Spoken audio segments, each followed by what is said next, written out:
Après l'accident vasculaire cérébral, le suivi médical est fondamental. Il faut consulter votre médecin régulièrement. Il faut respecter le traitement. Il ne faut pas modifier ou arrêter un traitement sans l'avis de votre médecin. Suivez les conseils que l'on vous donnera sur l'hygiène de vie, l'alimentation, l'alcool, le tabac. Suivez les séances de rééducation ou d'orthophonie si elles ont été prescrites.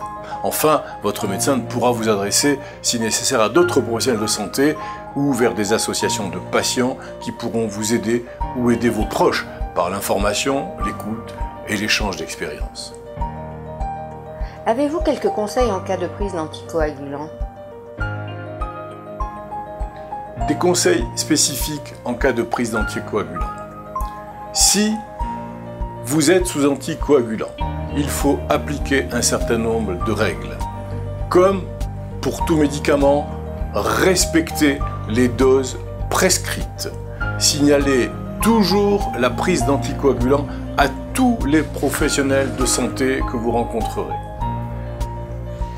Prenez rendez-vous avec votre médecin traitant devant tout signe vous faisant craindre ou penser une petite hémorragie, saignement des gencives, des hématomes, des selles noires, etc. Ne pratiquez pas de sport violent ni de travaux dangereux.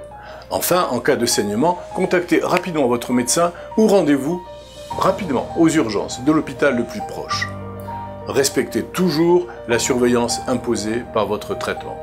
Si vous êtes sous antivitamine K ou AVK, des consignes particulières s'appliquent. Pensez à effectuer en temps voulu les examens sanguins nécessaires, ce que l'on appelle l'INR, qui est prescrit par votre médecin.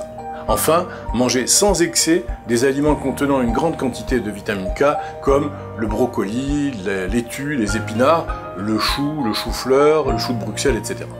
En effet, une consommation importante de ces légumes pourrait modifier le résultat de l'INR. Existe-t-il des aides au quotidien?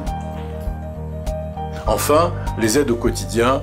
Si vous avez des difficultés pour prendre en charge votre santé, renseignez-vous auprès d'une assistante sociale sur les aides financières possibles et également sur les différentes aides que peuvent proposer des associations.